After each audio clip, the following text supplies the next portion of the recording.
Hi, everyone, and welcome back to the Nose Knows Sense and Sensibility in the Working Dog World. We're so happy to have you back with us again. And we've done a few episodes before this, but I think that this one might be a little different and a little more fun. And you might actually recognize someone from this one that you know in real life. But this show is meant to really showcase working dogs out there that are doing all sorts of incredible things to help humans, to help other animals, whatever it may be. The Dog's Nose knows, which is why we named it that. And we really want to share with you some of the amazing things that they're doing that you may not know about just yet. So we're really looking forward to this episode, which is going to talk about a variety of different dogs that are doing different things, not just one specific. We've shared with you a little bit about what the Search Dog Foundation does, but for those of you that are new, I just want to share that we are a 501c3 nonprofit.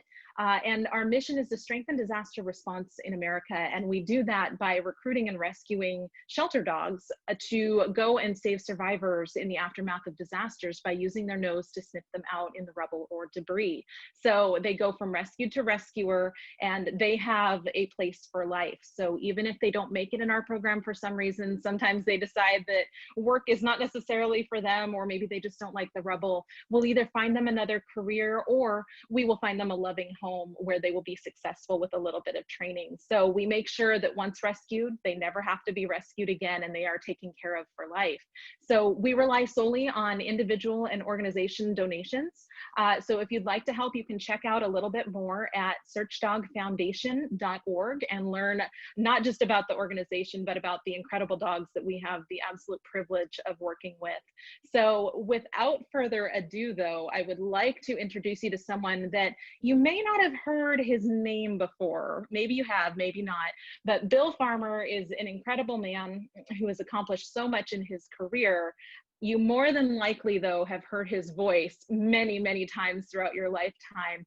He has been the voice of Goofy and Pluto for Disney for many, many years now. And he has an exciting new project that we were lucky enough to be a part of on Disney Plus, their new streaming subscription service. It's called It's a Dog's Life, and it showcases dogs in all their different helpful capacities. So whether they're working as a search dog in urban search and rescue with us at the Search Dog Foundation, or they're sniffing out other things that can help humans and other animals either be more comfortable or safe, or be able to detect things that we wouldn't be able to detect otherwise, since our noses are not built the same. So please help me in welcoming Bill Farmer, also known as Goofy and Pluto. How are you guys, first of all, before we get into the real thing? How are things? We're doing good, actually. We're It's really well. yeah, Good. Everybody's healthy. Everybody's safe. All that. Okay. absolutely. So I want to start with, so you've been obviously a voice actor for quite some time now. I won't name any numbers on there, but I read somewhere that you used to practice on drive-through restaurant workers at the very, very beginning. What was that like? What would you do with them? Well, basically, it was when I figured out that I could do impressions and do funny voices and got old enough to drive, my friends would put me up to, driving through, McDonald's or Burger King or something, and they'd say, order in a weird voice. And I'd like a Whopper with cheese, and everyone would laugh. And it was kind of a joke kind of thing, never thinking that it would turn into a real career, but it kind of worked its way into that. How did you find out it was a real career? I mean, how did that even come about? Well, I grew up in Kansas, so there wasn't really much of a theatrical outlet in the middle of Kansas in those days. And I always gravitated toward movies. I just loved Hollywood. I loved cartoons. And that was kind of my outlet at the local theater when I was growing up. When I went to college, the closest I figured that I could do is either in news or in television, radio. And so my degree is in journalism. And I kicked around in radio for a number of years. And that was great because it gave me a place to really be bad and develop characters and develop comedy bits. Then I got into stand-up comedy back in Dallas in 1982, and did that until we moved out to California in 1986. And shortly thereafter got lucky with a very important audition, much more important than I thought it was, with Disney, and off and running. And that was 33 years ago.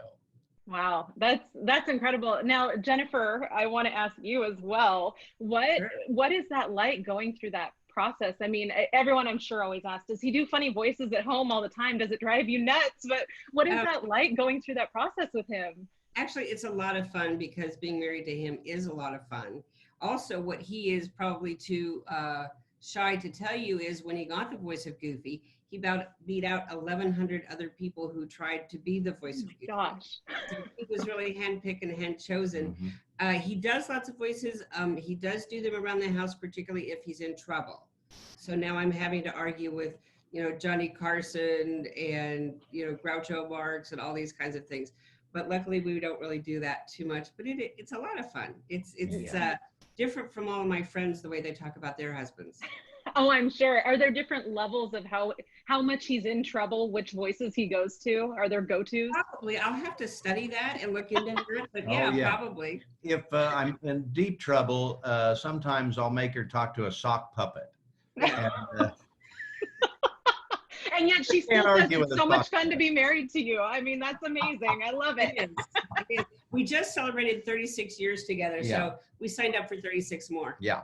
Congratulations. That's amazing. And you know what I have to say from the insider perspective behind the scenes of when we filmed It's a Dog's Life with Disney Plus, you were there, Jennifer, the whole time. And, you're a producer, you're helping with the whole process. And so just because I want to point out, just because we're not on screen doesn't mean, that you're Right. not right there, Right. pause in it, getting dirty as well. So yeah, I'm so glad you're able to join us because this is fantastic to talk to both of you. You guys really are a great team.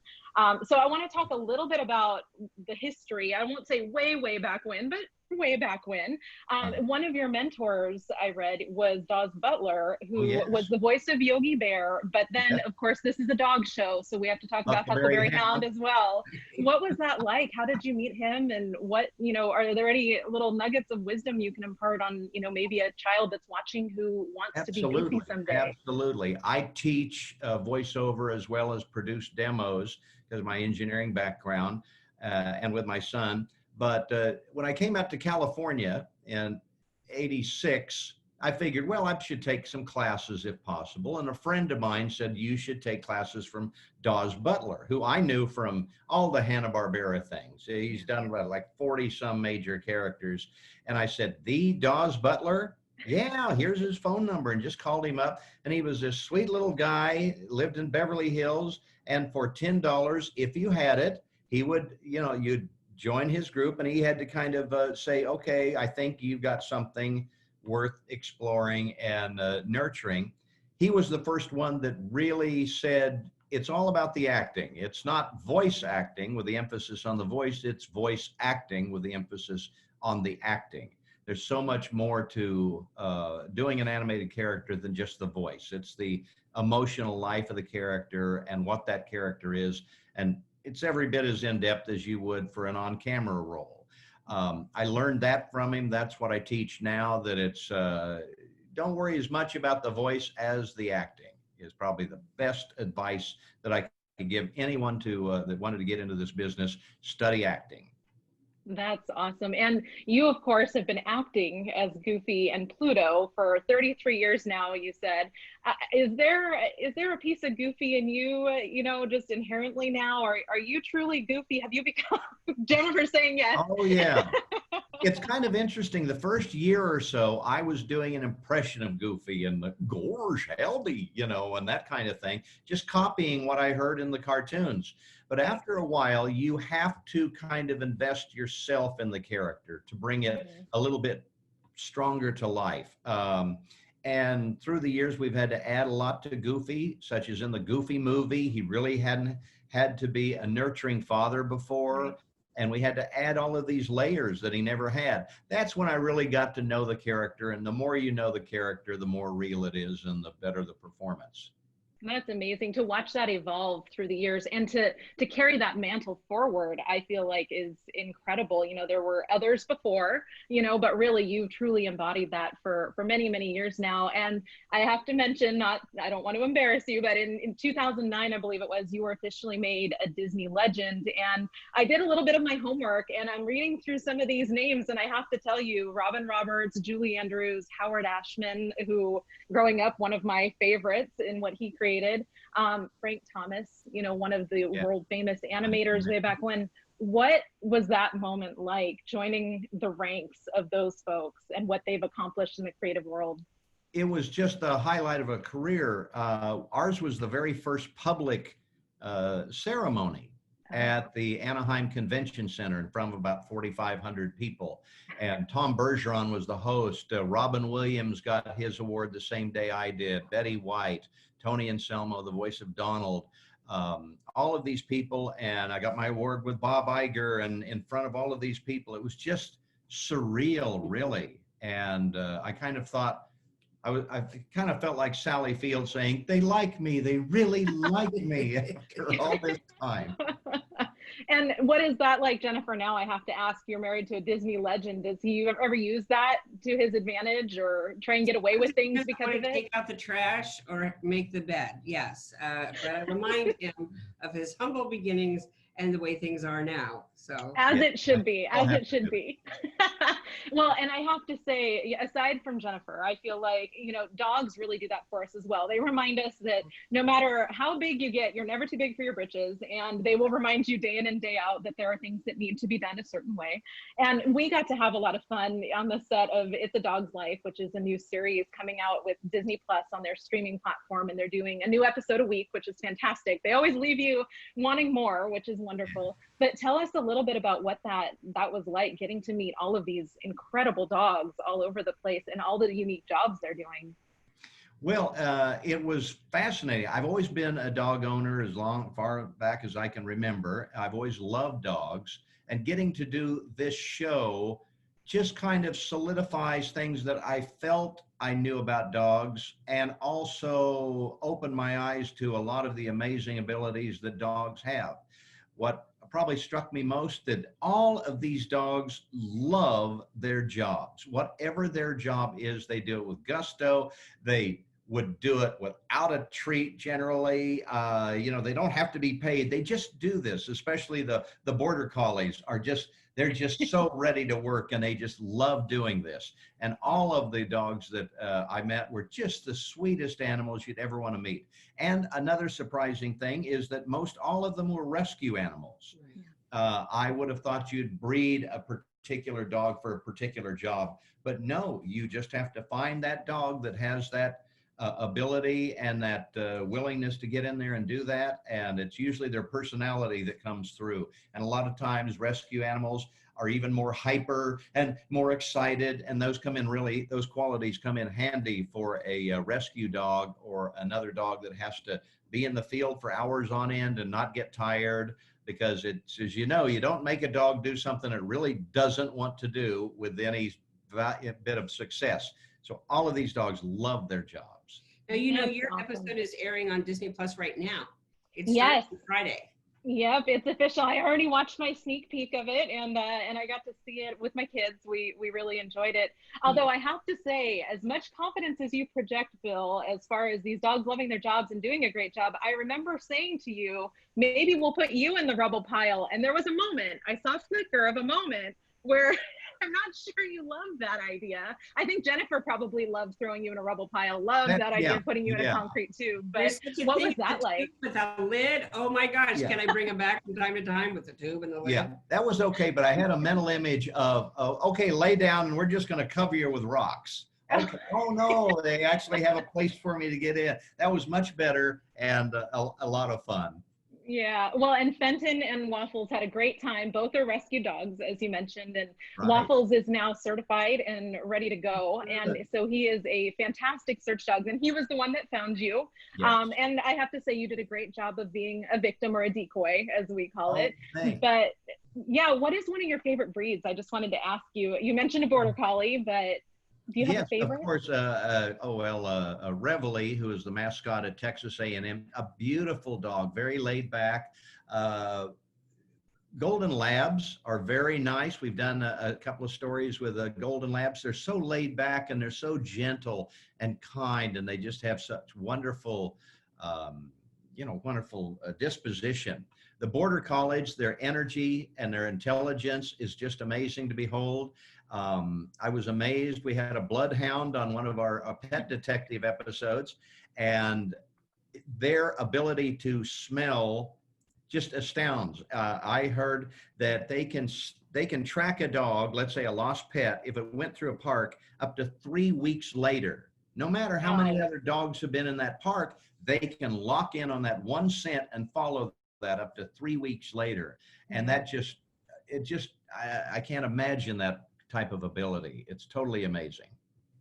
And I've watched a few of the other episodes as well, and we jokingly at the Search Dog Foundation say the nose knows, but it's not really joking, it's true. That nose is just absolutely incredible. One of the first episodes, I believe, you actually were with dogs on a boat sniffing out whale scat, which we Yes. had actually heard of ahead of time. One of our career change dogs, so a dog that decided he didn't really like the rubble too much and wanted to do a different kind of job, but he still Right. needed that job, actually career changed to that group at the University of Washington and was doing that as well. But it was amazing that out on the water, the dog can still pick up the scent no matter all the fish smells, bird smells, whatever else is out there. What was that like, being there and watching that dog in action? It was incredible to watch. That was one of the most exciting episodes because here we are in the Pacific and we had no idea if we'd even see whales. They hadn't seen whales for days and days before. We just happened to that day, they got a sighting of a pod of whales that we could follow, and we followed them for about 4 hours. It was just amazing. And Eba, the little dog that we had, Mhm. Jack Russell Terrier pit bull mix, who was really sweet, but you could totally tell when she could tell that there was the whale scat in the area. She got so excited, started barking on the front of the boat, and her only reward for doing that was playing with the pull toy. She just Yes. loved doing it and was so excited the whole time. And for me, adventures on the high seas, you can't beat it. Now you sound like a pirate. Is there a pirate character in the future A somewhere? pointer. Perhaps we'll put one. I think I did a couple of voices. So can you give us, I don't know if you're allowed to, but I'm going to ask anyway, are you allowed to give us any sort of a sneak preview on what other dogs with jobs may be coming up? Because it sounds very similar to what we do, just different scents. And so I'm curious, Yeah. who else is coming up? Well, I know that next week we have Jojo, the surfing corgi, down at Huntington Beach. We went down there with about 1,200 different corgis on Corgi Beach Day. Oh my And goodness. this dog surfs. And a little behind the scenes knowledge, when we went there that day happened to be the record for people getting stung by stingrays. Oh no. 176 people got stung by That day. stingrays that Oh, day. So when we were in the water, they said, scoot your feet so that if you come up on a stingray, you'll kind of kick him a little bit and he'll just scatter off and he won't sting you. And I felt about 4 or 5 of them that I kicked gently as I was kind of wading through the water. That was a little kind of a nerve wracking, but I don't think it showed on camera. And I think it made me surf a little bit better because I wanted to stay on that board. I was going to say, so you actually surfed. Was that a moment where you're like, this whole voice acting thing behind the microphone is way better than being out here getting stung by Yes, it stingrays? is. Yeah. I didn't exactly ever get up all on my feet on the board, but it's harder than it looks, especially with around 5 minutes of instruction. Yeah, well, and then you're watching a corgi do it and you're like, well, if a corgi can do it, I Absolutely. should be able to do it, right? I mean, Yeah. did you get And out there too, Jennifer? Did you get to experience it as Oh, well? no, the producer gets to stay on the beach and watch the whole thing, And tell him what to do and how to Right. do it, right? Yeah. But I was proud of it. We put him in so many situations. We buried him in the snow when we were demonstrating avalanche rescue dogs. Mhm. We put him out in the water when the Newfoundlands were training to be water rescue dogs. And although Oh, yes. the Newfoundland was not in a big hurry, so I was glad Bill was able to swim and do a good job. And so it just seemed like every week we were hitting Bill with, guess what we're doing to you this week? And bless his heart, every time he's like, okay, let's go do that. So Yeah. never Well, know. As a dog person and on behalf of the Search Dog Foundation, I have to say thank you very much for showcasing the work these dogs do. I'm sure it's the same for many of the organizations, that a lot of folks just don't know what dogs are capable of. And I mean, to this day, we still don't know what else they're capable of. We're still learning as well. It's Sure. incredible being able to show that. I was reading that there are dogs that can smell COVID-19, so they can be helpful in the diagnosis of this disease. They can smell skin cancer, I think pneumonia, malaria, diabetes. There's so many medical things that they're only scratching the surface of, that dogs are able to do and help mankind out. It's just totally amazing what dogs are capable of. Absolutely. So are you going to teach Pluto and Goofy any tricks on what they can do with their nose? Pluto's pretty good, and Goofy, well, he's not technically a dog, but he can do a few tricks too. Yeah, well, I would love to see that someday. Someday they'll get into that. But thank you both so much for your time. And I don't know if you want to say anything else about It's a Dog's Life. It's coming out every single week with a new episode, a new adventure or two, new dogs. It's really wonderful to watch with the kids, especially. They're learning so much, and knowing that the voice of Goofy is there, sharing that with them, I think makes it a little more special. Are you able to do a little voice for us to pitch the show a little bit? Gosh, Pluto's around here somewhere. Where are you, boy? Row, row! That is absolutely perfect. We're going to run with that and go with that. But seriously, thank you both so much for everything that you're doing for the dogs. If they could say thank you, they would. But it would probably sound a lot like that. So well, thank you so much. No, it's a joy to do. And the surprise that I have on my face is genuine, and we don't really rehearse the show. So I'm asking the questions that I hope the people at home would like to know the answer to. And it's just been a great, great joy. Wonderful. Well, and please keep up the great work. Yes. You're saving lives and saving dogs. It's an amazing thing. Thank you. You're welcome anytime. Anytime you want to get thrown back in the rubble pile, you let me know. All righty. We sure will. If you want to go ahead and crawl in carefully. Okay. There you go. You've done this before. I have one of these at home. And we are going to And cover I just you pull up. it up like this. Yep. I've had apartments smaller than this. It's not bad in here. All right, you good in there? It makes me sound like a big announcer. I'm not here. There's no one in this pipe. All right, well, when the dog starts barking, we'll know you've been found. Okay.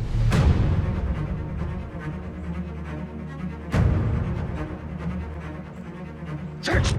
Waffles' mission is simple. Find a human scent and follow it to the hidden person. Today, I'm the only one here.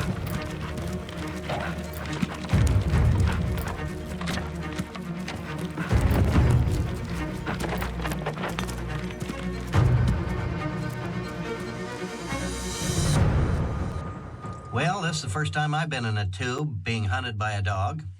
I think.